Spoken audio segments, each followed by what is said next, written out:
বল তাহলে কি স্টার্ট করবো আজকে? চ্যাপ্টার নাম বল। অ্যাকচুয়ালি এখানে 3টে চ্যাপ্টার আছে। এটা একটা ইউনিট, সেটা হচ্ছে লজ অফ মোশন, গতি ও সূত্রাবলী। কি কি চ্যাপ্টার আছে? প্রথম চ্যাপ্টারই হচ্ছে নিউটনের গতিসূত্র, সেকেন্ড চ্যাপ্টার আছে ফ্রিকশন বা ঘর্ষণ, and third chapter circular motion or বৃত্তীয় গতি। ঠিক আছে, 3টে চ্যাপ্টার, একটা ইউনিট, টোটালটাই দিয়ে দিয়েছি এখানে। নিউটনের গতিসূত্র দিয়ে শুরু হবে। নিউটনের গতিসূত্র সেই ছোটবেলার সূত্রটাই, ওখানে শুধু বিবৃতি পড়েছিলি। এখন বিবৃতি পড়লেই শুধু হবে না, অ্যাপ্লিকেশন শিখতে হবে। সেই বিবৃতিগুলো থেকে বিভিন্ন গাণিতিক ফর্মুলা এসেছিল, তো সেই গাণিতিক ফর্মুলাগুলোকে ইউজ করা শিখতে হবে।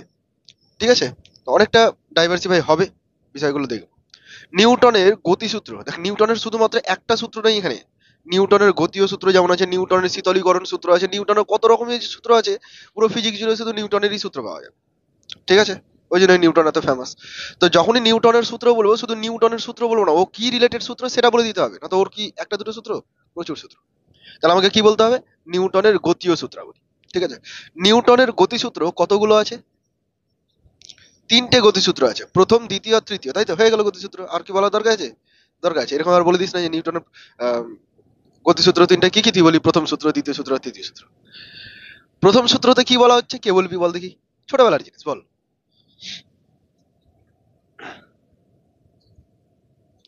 হুম, ভেরি গুড।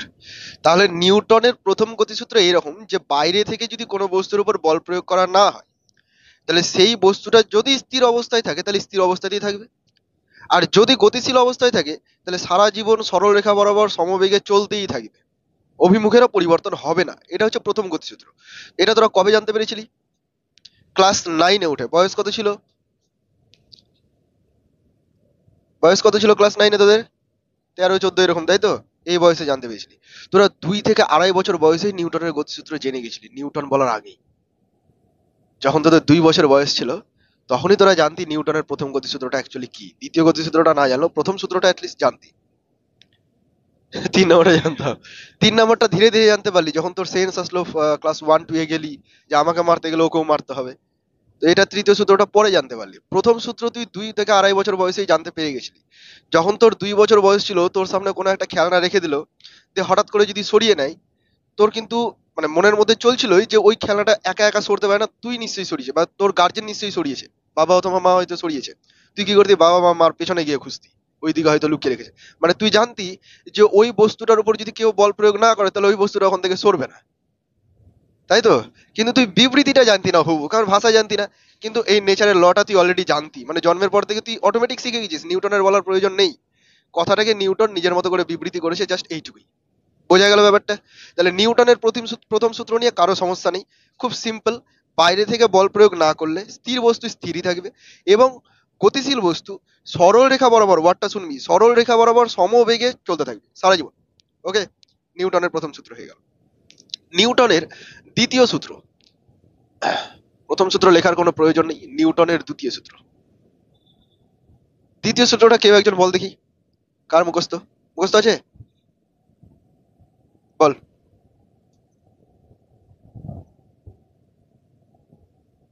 হুম, একদম। ভরবেগের পরিবর্তন যেদিকে হবে বল সেদিকে প্রযুক্ত হবে। ভেরি গুড, ওকে। তো নিউটনের দ্বিতীয় গতিসূত্র এরকম বলছে, ওখানে তো আমরা শুধুমাত্র দেখলাম বল প্রয়োগ করতে গেলে এরকম এরকম ঘটনা ঘটবে। এবার এই বলের পরিমাপটা আমরা পাবো নিউটনের দ্বিতীয় গতিসূত্র। এরকম বলতে চাইছে যে কোনো বস্তুর ভরবেগের পরিবর্তনের হার, ভরবেগ সম্পর্কে একটু হলেও ধারণা আছে আমাদের। ভর ইন্টু বেগ করলে যে রাশিমালাটা পাবো সেটাকে বলবো আমরা ভরবেগ। তো কোনো বস্তুর ভরবেগের পরিবর্তনের হার, হার মানে কি, একক সময়ে কি পরিমাণে ভরবেগ পরিবর্তন হচ্ছে, সেইটা ওই বস্তুর উপর যে প্রযুক্ত বল তার সমানুপাতিক। বুঝলাম না বিষয়টা? একটা বস্তু আছে, এই বস্তুর উপর ফোর্স অ্যাপ্লাই করলি, এফ। মনে কর বস্তুটা প্রথমে ইউ ভেলোসিটি নিয়ে চলছিল, সাইকেল চলছে ধর, তুই পেছন থেকে উঠবি, ও দাঁড়াচ্ছে না, তুই ওকে ধরে টানছিস কোনো মতে। তো ইউ বেগে সাইকেল চলছে, এবার তুই কি করলি, ফোর্স অ্যাপ্লাই করলি ওর উপরে। ফোর্স অ্যাপ্লাই করার ফলে তোকে নিল না, তুই কি করলি, জোরে করে ধাক্কা দিয়ে দিলি ওকে, যা চল চলে যা, উঠবো না। তো জোরে করে যখন ধাক্কা দিয়ে দিলি, ওর মধ্যে একটা ভেলোসিটি চলে আসবে। তো ভেলোসিটিটা বেড়ে হয়ে গেল মনে কর ভিউ, সরি ভি, ইউ, আর এটা হচ্ছে ভি। ভর কত ছিল? পুরো বস্তুটার ভর আমি ধরে নিচ্ছি এম। তাহলে প্রথম দিকে ভরবেগ ছিল এম ইউ, পরবর্তীতে ভরবেগ কত হলো, ভরবেগের পরিবর্তন কত হলো, এটা ভরবেগের পরিবর্তন। কত সময় ধরে পরিবর্তন হলো? মনে কর তুই ওর উপরে টি সময় ধরে বল প্রয়োগ করেছিস, তাহলে টি সময়ে এতটা ভরবেগ পরিবর্তন হলো। বলতে চাইছে যে এটাই প্রপোর্শনাল টু হবে ফোর্সের সাথে, force proportional to M V minus M U by T. Okay, clear? Okay, next, যদি আমি প্রপোর্শনালটাই সরি যদি আমি এখান থেকে এমটাকে কমন নিয়ে নিই, তাহলে এরকম হবে কিনা দেখতো, V minus U divided by T হবে তো, or F proportional to M into A for acceleration, ত্বরণ, তাই না? বেগের পরিবর্তন ডিভাইডেড বাই টাইম, এটা হয়ে গেল ত্বরণ, এম ইন্টু এ। তো F proportional to M into A, কিন্তু আমরা তো জানি F equal to M A, এটা তো বলেছি আমরা। অ্যাকচুয়াল সমীকরণটা এখান থেকেই এসেছে। এই প্রপোর্শনাল কনস্ট্যান্টটাকে সরাতে গেলে কি করতে হবে, একটা কনস্ট্যান্ট নিতে হবে তো। তো এই কনস্ট্যান্টের মানটাকে ধরা হয়েছে 1, এই কে এর মানটাকে কি ধরা হয়েছে 1। এখন বলবি কেন 1ই কেন হলো, 1 2 3 4 5 6 অন্য কিছু হতে পারতো, হতে পারতো। যখন প্রথম মেথড তৈরি করা হয়েছে তখন ফোর্সটাকে এরকম ভাবে মেজারমেন্ট করা শুরু হয়েছে, কে এটাকে আমরা 1 ধরে চলবো। বোঝা গেল এতটুকু? অসুবিধা নেই নিশ্চয়ই। তাহলে ফোর্সের সংজ্ঞা মানে বলের সংজ্ঞা আমরা কোথা থেকে পেলাম? দ্বিতীয় সূত্র থেকে পেলাম। বলের সংজ্ঞা পেলাম আমরা এখান থেকে, বলের সংজ্ঞা। আর যদি তোকে বলা হয় যে প্রথম সূত্র থেকে আমরা কি কি পেয়েছি, একদম তুই বলবি প্রথম সূত্র থেকে আমরা জাড্য সম্পর্কে ধারণা পেয়েছি, জাড্যটা কি বলছি, আর কিসে ধারণা পেয়েছি, বলের ধারণা পেয়েছি। ওকে, প্রথম সূত্র থেকে কি কি পেলাম, জাড্য এবং বলের ধারণা। তৃতীয় সূত্রতে পরে আসছি, ওটা না বললেও চলবে তোদেরকে। শোন, প্রথম সূত্র থেকে আমরা জাড্য সম্পর্কে ধারণা পাই। জাড্য বা ইনারসিয়া বলতে কি বোঝায়, জাড্যর ইংরেজি নামটা মনে রাখ, ইনারসিয়া। জাড্য বা ইনার্টিয়া না, ইনারসিয়া। ওকে, তো জাড্য বা ইনারসিয়া মানে হচ্ছে কোনো বস্তু যদি স্থির থাকে তাহলে সেই বস্তুর স্থিরই থাকতে চায়, এটা হলো তার জাড্য। কোনো বস্তু যদি গতিশীল থাকে তাহলে সেই বস্তুটা গতিশীলই থাকতে চাই, এটা হলো তার জাড্য, তাই না? যেমন ছোটবেলায় এক্সাম্পল পড়েছি অনেক আমরা, যে বাসে উঠে বাস যদি চলতে চলতে হঠাৎ করে থেমে যায় তো আমরা সামনের দিকে হেলে পড়ি। কেন পড়ি? কারণ আমাদের পুরো বডি গতিশীল থাকতে চাই, গতি জাড্যের জন্য সামনের দিকে হেলে পড়ি। একই রকম ভাবে বাইকে উঠলাম, পেছনে বসে আছে আর বাইক জোরে করে চলতে শুরু করলো, তাহলে পেছন দিকে তুই উল্টে যাওয়ার সম্ভাবনা চলে আসে। মানে তুই স্থির ছিলি তো স্থিরই থাকতে চাইছিস, এটা হলো তোর স্থিতি জাড্য। বোঝা গেছে? দুই ধরনের জাড্যই আমরা পড়েছি, এছাড়া আরেক ধরনের জাড্য আছে, সেটা হচ্ছে ঘূর্ণন জাড্য। মানে আমরা যদি ঘুরতে শুরু করি তাহলে ঘূর্ণনের জন্য সবসময় ঘুরতেই থাকবো, যদি না বাইরে থেকে কেউ ফোর্স অ্যাপ্লাই করে। তো ওটা একটা ঘূর্ণন জাড্য আছে ওর মধ্যে। নর্মালি দুটো জাড্যই পড়বো, স্থিতি জাড্য আর গতি জাড্য। ঘূর্ণন জাড্য গতি জাড্যের মধ্যে পড়ে যাচ্ছে, গতি জাড্যের মধ্যে পড়ে যাচ্ছে। ক্লিয়ার? এক্সাম্পল আর আমাকে দিতে হবে না জাড্য নিয়ে, এগুলো ছোটবেলার বিষয়, তোরা জানিস, আর একটুখানি বইয়ে লেখা আছে, পড়ে নিবি একবার দুবার। তাহলে দুটো সূত্র এখন পর্যন্ত আমাদের ক্লিয়ার হলো। নেক্সট হচ্ছে তৃতীয় সূত্র। নিউটনের তৃতীয় গতিসূত্রটা কেমন ছিল?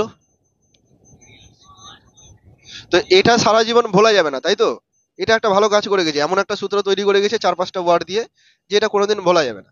তো নিউটনের তৃতীয় গতিসূত্র মানে হচ্ছে প্রত্যেক ক্রিয়ার সমান ও বিপরীত প্রতিক্রিয়া আছে। এতদূর পর্যন্ত ঠিক আছে, কেউ একজন আমাকে এই ব্যাপারটা এক্সপ্লেন করে বলতো, মানেটা কি বল। হুম হুম আমার উপর একটা ফোর্স অ্যাপ্লাই করে, ভেরি গুড। তো ও বলতে চাইছে যে নৌকা থেকে যখন আমরা ডাঙায় আসবো, তীরে আসবো, তখন কি করি, একটা পা নৌকার উপরে রাখি, একটা পা ডাঙার দিকে এগিয়ে দিই। তো যে পাটা নৌকার উপরে রেখেছি সেই পাটা দিয়ে আমি নৌকার উপরে ফোর্স অ্যাপ্লাই করছি, নৌকা কি করছে, আমার উপরে উল্টো ফোর্স অ্যাপ্লাই করছে সমান, এবং সেই ফোর্সের জন্য আমি সামনে এগিয়ে আসছি। এর জন্যই তুই ডাঙায় ওঠার পর দেখবি যে নৌকাটা পিছিয়ে গেছে কিছুটা, মানে তুই নৌকার উপরে ফোর্স অ্যাপ্লাই করেছিস। তো এটা তোর প্রথম প্রথম অবাস্তব মনে হতেই পারে যে একটা জড় বস্তু কি করে আমার উপরে ফোর্স অ্যাপ্লাই করছে। ফোর্স অ্যাপ্লাই করার জন্য জীব বা জড় বস্তুর প্রয়োজন নেই। আমি যে এখানে দেওয়ালের উপর চাপ দিচ্ছি, মনে কর বোর্ডের উপর চাপ দিচ্ছি, তা আমি বোর্ডের উপরে যতটা চাপ দিচ্ছি বোর্ডও কিন্তু আমার উপরে ঠিক ততটাই চাপ দিচ্ছে। বোঝা গেছে? এইভাবে আমাদেরকে কনসেপ্টটাকে নিয়ে চলতে হবে। তো বলা হচ্ছে যে ক্রিয়া ইজ ইকুয়াল টু মাইনাস প্রতিক্রিয়া, minus for direction, minus for direction. Okay, উল্টো দিক। তো ধরে নে এখানে একটা এ বস্তু আছে আর এখানে একটা বি বস্তু আছে। এ বস্তু বি বস্তুর উপর যদি ফোর্স অ্যাপ্লাই করে, তো বি বস্তু এ বস্তুর উপর উল্টো দিকে একটা সমান ফোর্স অ্যাপ্লাই করছে। এ বস্তু বি বস্তুর উপরে যেটা ফোর্স অ্যাপ্লাই করছে তাকে আমি এফ বি এ বলে দিলাম, এবং বি বস্তু এর উপরে যেটা ফোর্স অ্যাপ্লাই করছে তাকে আমি এফ এ বি বলে দিলাম। এটা নিয়ে গন্ডগোল হওয়ার কোনো দরকার নেই। যদি ভেক্টরিক্যালি প্রকাশ করি তাহলে এটা ইকুয়াল টু মাইনাস ইন্টু এটা। বোঝা গেল কিনা? এই হচ্ছে তৃতীয় সূত্রের গাণিতিক রূপ। খুব কঠিন জিনিস কি নেই। কটা সূত্র বললাম আমরা? তিনটে সূত্র। প্রথম সূত্র থেকে কি জানতে পারি? জাড্যের ধারণা আর বলের ধারণা। দ্বিতীয় সূত্র থেকে কি জানতে পারি? বলের সংজ্ঞা বা বলের পরিমাপও বলতে পারিস। আচ্ছা, তৃতীয় সূত্র থেকে আমরা কি জানতে পারি? ক্রিয়া প্রতিক্রিয়া। ওকে, ভেরি গুড। 1 মিনিট, একটু এখানে চেঞ্জ করবি। প্রথম সূত্র থেকে বলের ধারণা ও সংজ্ঞা দুটোই পাওয়া যায়, আর দ্বিতীয় সূত্র থেকে বলের পরিমাপটা পাওয়া যায়, এখান থেকে আমরা পরিমাপ বের করেছি। এটুকু চেঞ্জ করতে পারবি তো? দ্বিতীয় সূত্র থেকে বলের পরিমাপ, এটা বলের পরিমাপ করেছি, আর সংজ্ঞা পেয়ে গেছি আমরা এখানেই। বলের সংজ্ঞা কি? বল বলতে কি বোঝায়? বাইরে থেকে যা প্রয়োগ করলে স্থির বস্তু তার স্থির অবস্থার এবং গতিশীল বস্তু তার গতিশীলতার পরিবর্তন করবে, তাকেই বলবো বল। তো সংজ্ঞা আমরা প্রথম সূত্রতে পেয়ে গেছি। ক্লিয়ার? অসুবিধা নেই নিশ্চয়ই? ওকে, তো এই হচ্ছে তোর তিনটে সূত্র। দে নোটগুলো দিচ্ছ।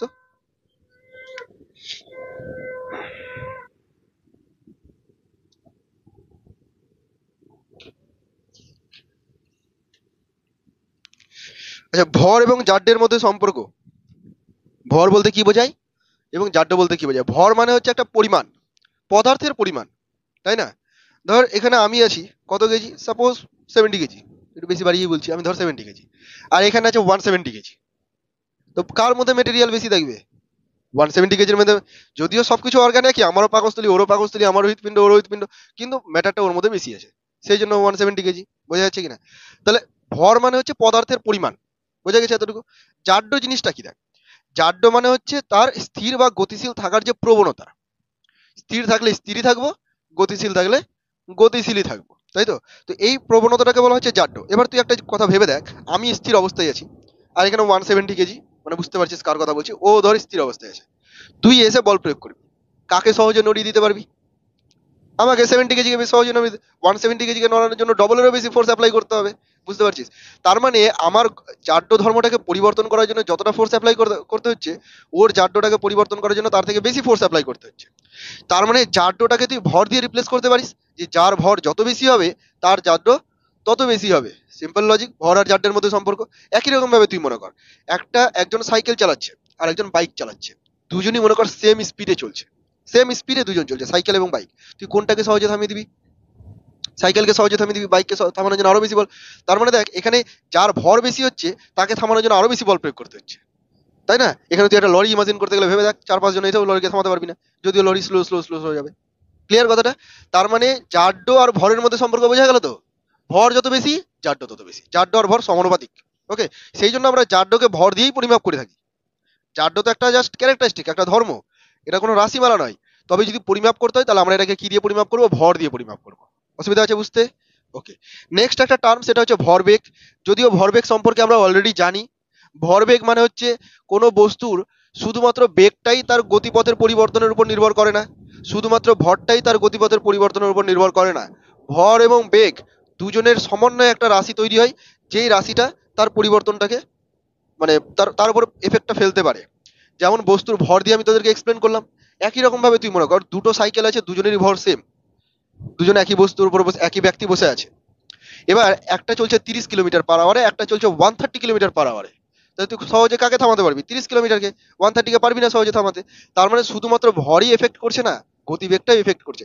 তাহলে কোনো বস্তুর যখন গতিশীলতা নিয়ে আমাকে ভাবতে হবে, তখন শুধু ভর বা শুধু বেগ আলাদা করে ভাবলে চলবে না, দুটোর মানে সামেশন নিয়ে আমাকে চলতে হবে। ভর এবং বেগ দুজন একসাথে এফেক্ট দেখাবে। ক্লিয়ার এতটুকু?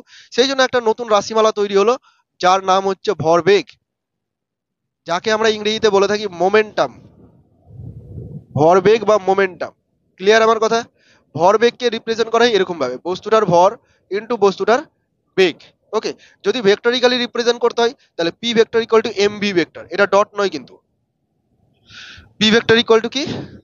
M V vector. আমি যদি এখানে ডটও দিয়ে দিই তবু এটা ডট প্রকাশ করবে না, কারণ ডট দুটো ভেক্টরের মাঝে হবে, এখানে তো একটাই ভেক্টর আছে। ঠিক আছে? বা ক্রসও যদি দিয়ে দিই তবু ওটা গুণ চিহ্নই, ক্রস নয়। দুটো ভেক্টরের মাঝে ডট বা ক্রস আছে। ক্লিয়ার আমার কথা? তাহলে ভরবেগ সম্পর্কে বুঝে গেছিস। আচ্ছা, ভরবেগের যদি একক জানতে চাই তোর কাছে আমি, তাহলে ভরের একক ইন্টু বেগের একক। বল দেখি ভরের একক কি হবে? কেজি এসআইতে।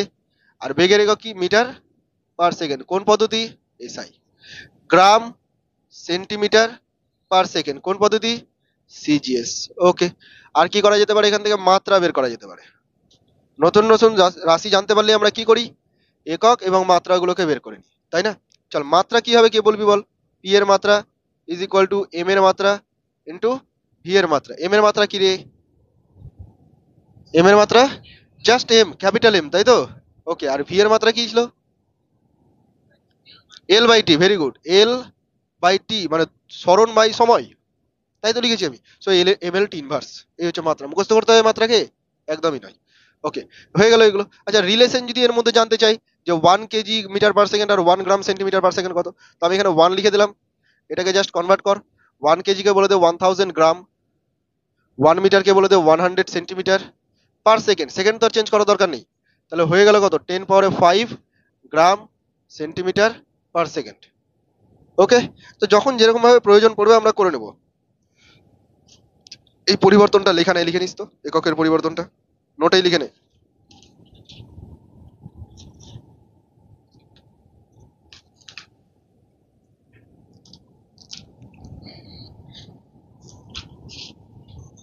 তাড়াতাড়ি লিখ।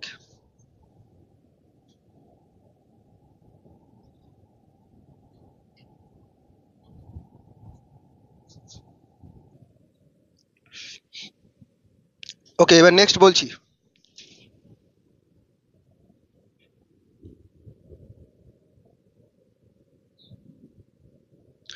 নেক্সট পার্ট হচ্ছে, দেখ প্রথম তোদের নোটে যেটা লেখা আছে সেটা হচ্ছে যে নিউটনের দ্বিতীয় গতিসূত্রের আলোচনা আমি অলরেডি করে দিয়েছি। একবার আলোচনাটা দিকে তাকা। F proportional to M A, F equal to K M A, K এটাকে 1 ধরা হলো, F equal to M A করে দিয়েছি কিনা আলোচনা আমি? হয়ে গেছে প্রথমেই।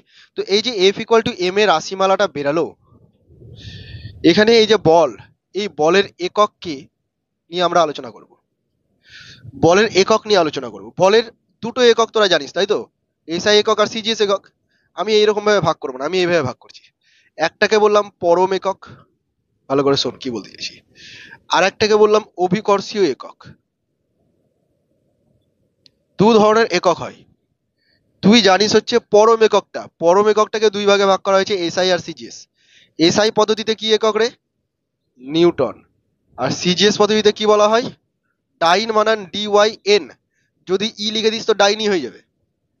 যদিও ডাইনের নাম DYNE, কিন্তু ইউনিট হিসাবে লিখতে গেলে ইটা লিখতে হয় না, ফুল ফর্ম লিখবো না। ঠিক আছে?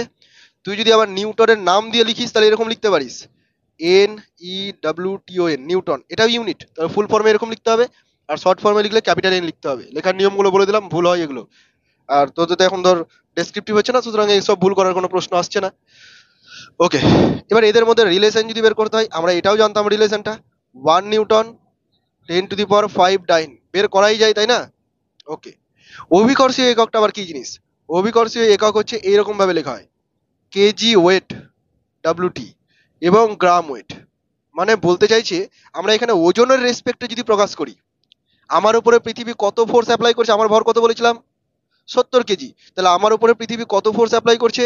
70 কেজি ওয়েট, এই পরিমাণ ফোর্স অ্যাপ্লাই করছে, আমি এরকমও বলতে পারি। ঠিক আছে? বা যদি আমি গ্রামে কনভার্ট করে দিই তাহলে 70,000 গ্রাম ওয়েট, এত ফোর্স আমার উপরে অ্যাপ্লাই করছে, আমি এরকম বলতে পারি। কিন্তু যদি কখনো এরকম প্রয়োজন পড়ে যে আমি কেজি ওয়াট থেকে নিউটনে আসবো, আসাই যায়। কি করে আসবো দেখ, ধরে নে আমি লিখলাম 1 কেজি ওয়েট, তার মানে কি? তার মানে হচ্ছে 1 কেজি, 1 কেজি ভরের ওজন। বাংলাতে মানে তো এটাই, 1 কেজি ভরের ওজন। এবার কোনো বস্তুর ওজনকে তুই এমজি লিখতে পারিস কিনা বল? পারিস কি রে? কোনো বস্তুর ওজনকে এমজি লিখতে পারি তো? আচ্ছা, এম মানে কত কেজি আছে এখানে? 1 কেজি। আর জি মানে কিন্তু গ্রাম না, এখানে জি মানে অভিকর্ষ ত্বরণ। ঠিক আছে? তো সেই অভিকর্ষ ত্বরণের মান কত এসআই পদ্ধতিতে? 9.8 মিটার পার সেকেন্ড স্কোয়ার, তাই না? হয়ে গেল নিউটন। তো 9.8 নিউটন। তার মানে বুঝে গেলি যে 1 কেজি ওয়েট মানে হচ্ছে 9.8 নিউটন। বল কে কে বুঝতে পারিসনি? অঙ্কিত, হয়েছে? সবাই বুঝতে পারলি? ওকে, তো 1 কেজি ওয়েট মানেই হচ্ছে 9.8 নিউটন। সিমিলারলি আমি যদি তোকে এটা বের করে দেখাতাম 1 গ্রাম ওয়েট, তাহলে 980 ডাইন। ঘাবড়ানোর কিছু আছে? শুধু সিজিএস পদ্ধতিতে ডাইনটা চলে আসতো, জি এর জায়গাতে 980 চলে আসতো। 980 বা 981, এক এক জায়গায় এক এক রকম ভাবে লেখা থাকে। তোরা নর্মালি 980 মুখস্থ করবি যদি না কিছু উল্লেখ করা থাকে। ঠিক আছে? খিদা পেয়েছে তো নিজের অঙ্গ প্রত্যঙ্গ খেয়ে নিচ্ছিস কেন? এদিকে দেখা, 1 কেজি ওয়েট সমান 9.8 নিউটন, আর 1 গ্রাম ওয়েট সমান 980 ডাইন। আশা করি সমস্যা নেই পরম একক আর অভিকর্ষীয় একক নিয়ে। কোনো কোনো জায়গায় কিন্তু অঙ্কতে এককগুলো এরকম ভাবে দিতে পারে, তোকে নিউটন ডাইনে কনভার্ট করে নিতে হবে, ডিরেক্ট এরকম দেবে না, খাটাবে তোকে। ওকে, আচ্ছা এবার দেখ, আমি তোকে লিখে দিয়েছিলাম যে বল সমান সমান M V minus M U divided by T লিখেছিলাম। দেখ তো আমি যদি এফ ইন্টু টি লিখি তাহলে এমভি মাইনাস এমইউ হবে। বোঝা গেল? এটা ছিল ভরবেগের পরিবর্তন, তাই না? এটা কি?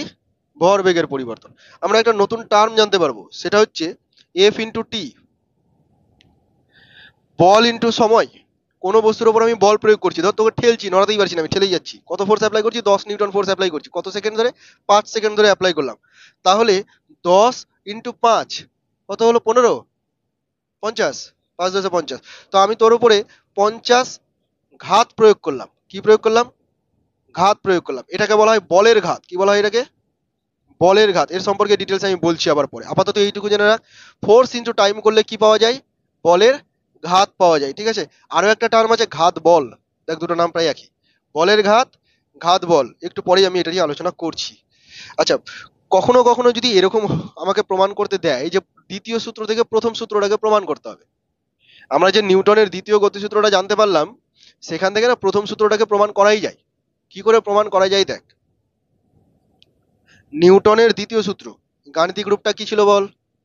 F equal to M A, মানে M B minus M U divided by T. কারো কারো সমস্যা হলে অবশ্যই বলবি আমাকে, নাই জানতে পারিস বা ক্লাস 9-10-এ নাও বুঝতে পারিস। আচ্ছা, ধর আমি কোনো বস্তুর উপর ফোর্স অ্যাপ্লাই করলামই না। প্রথম সূত্র কি বলেছিল? যদি না বাইরে থেকে কোনো বাহ্যিক বল প্রয়োগ করি, তাহলে বাহ্যিক বল প্রয়োগ করলাম না। যদি না করি, তাহলে M V minus M U divided by T. টিটাকে এদিকে এনে গুণ করলে কি হয়ে যাবে? টি ইন্টু শূন্য টি হয়ে যাবে, তাই তো? তাহলে এখানে T is equal to M B minus M U. আবার সবাই হুঁয়ো বলছিস, এখানে জিরো হবে না ঘচু? এত কনফিডেন্সের সাথে বল, এত আনসিকিউর থাকছিস কেন? তো যদি ইকুয়াল করে দিই, তাহলে এম ভি ইকুয়াল টু কি হয়ে যাচ্ছে? M U. M M cancel out, V equal to U. মানে কি? প্রাথমিক বেগ যা ছিল অন্তিম বেগ তাই আছে। এটাই তো বলেছিল, বাইরে থেকে যদি বল প্রয়োগ না করি, তাহলে গতিশীল বস্তু যার ইউ বেগ ছিল, সে সারা জীবন সরলরেখা বরাবর ওই বেগেই চলতে থাকবে। ফাইনাল ভেলোসিটিটা ইউই হচ্ছে। এবার যদি বস্তুটা স্থির হতো, মানে ইউ এর মান যদি জিরো হতো, তাহলে ভি এর মানও জিরো হয়ে গেল, মানে বস্তুটা স্থিরই থাকতো। হয়ে গেল না দ্বিতীয় সূত্র থেকে প্রথম সূত্র? কতটা ইন্টারেস্টিং ব্যাপার! দেখ, কত কঠিন লাগতো এইসব বিষয়গুলো, কিন্তু কতটা সহজ। নিউটন এসে কিন্তু এই ক্যালকুলেশন গুলোকে অনেক সহজ করে দিয়েছে। তো বই তৈরি করে দিয়েছে একটা মোটা সোটা, সেটা আলাদা বিষয়, এত কিছু পড়তে হবে। কিন্তু এই বিষয়গুলো আলোচনা করেছে বলেই আমাদের কিন্তু ডে টু ডে লাইফে যা যা টেকনোলজি উন্নত হয়েছে, যা কিছু উন্নত হয়েছে, সবকিছু সম্ভব হয়েছে এইসব ক্যালকুলেশন গুলো করার জন্য। আচ্ছা, এবার যেটা বলছিলাম বলের ঘাত আর ঘাত বল নিয়ে। বলের ঘাত মানে হচ্ছে, বলের ঘাত মানে হচ্ছে বস্তুর উপর প্রযুক্ত বল এবং কত সময় ধরে প্রযুক্ত করলাম, সেটাকে আমরা বলের ঘাত বলবো। আর ওটাই আমি তোকে বের করে দেখালাম যে এটাই হচ্ছে ভরবেগের পরিবর্তন, তাই না? MV minus mu. তাহলে বলের ঘাত আর নতুন কোনো টার্ম নয়, ওটা হচ্ছে ভরবেগের পরিবর্তনটাকে আমরা বলের ঘাত বলছি। ক্লিয়ার? তোকে যদি বলের ঘাতের একক জানতে চাই, তুই বলবি ভরবেগের একক। ভরবেগের পরিবর্তনের একক মানে ভরবেগেরই একক, তাই না? তো ভরবেগের একক আমরা জেনে গেছি। আচ্ছা, আরেকটা টার্ম, সেটা হচ্ছে ঘাত বল। ঘাত বল মানে হচ্ছে, নাম লাস্টে বল আছে মানে বুঝতে পারছি এটা এক ধরনের বল, ফোর্স। বল মানে খেলার বল বলছি না, এটা কি এক ধরনের ফোর্স। তো ঘাত বল হচ্ছে যদি কোনো বস্তুর উপর খুব কম সময়ের জন্য বৃহৎ মানের বল কাজ করে, তাহলে তাকে বলবো ঘাত বল। যেমন লাথি মারা, জোরে করে একটা লাথ দিয়ে দিলি, কতক্ষণের জন্য টাচে থাকে? মানে 1 সেকেন্ডও বলা যাবে না, পয়েন্টে চলে যায়। তো খুব কম সময়ের জন্য কত জোরে একটা ফোর্স অ্যাপ্লাই করা হচ্ছে, ওটা হলো ঘাত বল, তাই না? তোরা থাপ্পড় খেয়েছিস তো ছোটবেলায়, জোরে করে থাপ্পড় পড়ে গেল একটা, ধর, ওটা হলো ঘাত বল। বোঝা গেছে? তো ঘাত বলের ক্ষেত্রে কি হচ্ছে, সময়টা খুব কম হচ্ছে। আর বলের ঘাত আমরা তখন রিপ্রেজেন্ট করবো যখন অনেকক্ষণ ধরে, ধর একটা ঠেলা গাড়িকে ঠেলেই যাচ্ছি অনেকক্ষণ ধরে, 5 মিনিট ধরে ঠেলে ঠেলে নিয়ে যাচ্ছি ফোর্স অ্যাপ্লাই করে, তখন আমরা বলের ঘাত কথাটা ইউজ করবো। তাহলে ঘাত বল নতুন কোনো টার্ম নয়, এটা ওয়ান টাইপ অফ বলই এটা। এর কোনো আলাদা একক মুখস্থ করতে হবে? নিউটন, ডাইন, ওগুলোই। বোঝা গেছে কিনা? এক ধরনের বল এটা। তো যদি পার্থক্য জানতে চাই ঘাত বল আর বলের ঘাতের, তাহলে কি কি পার্থক্য বলবি? এক তো বলবি যে ঘাত বল খুব কম সময়ের জন্য ক্রিয়াশীল, বলের ঘাত বেশি সময়ের জন্য। ঘাত বল বৃহৎ মানের বল, বলের ঘাতে এমন কোনো বাধ্যতা নেই, বৃহৎ মানের হতেও পারে, নাও হতে পারে। ঘাত বলের একক এটা, বলের ঘাতের একক ওটা, তাই না? মাত্রা এটা, ওর মাত্রা ওটা। ডিফারেন্স বোঝা যাচ্ছে কিনা?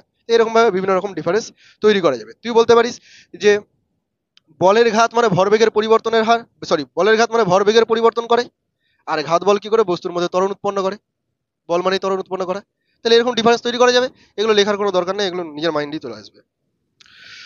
পার্থক্য লেখা আছে, দেখবি, পড়ে নিবি তোরা। হুম। আচ্ছা, নিউটনের তৃতীয় গতিসূত্র বলেছি আমি, F B equal to minus F A B বলেছিলাম। আচ্ছা, ক্রিয়া আর প্রতিক্রিয়া পরস্পরকে প্রতিমিত করে না, কথাটার অর্থ হচ্ছে, দেখ, আমি বোর্ডের উপর বল প্রয়োগ করলাম, বোর্ডও আমার উপর বল প্রয়োগ করছে।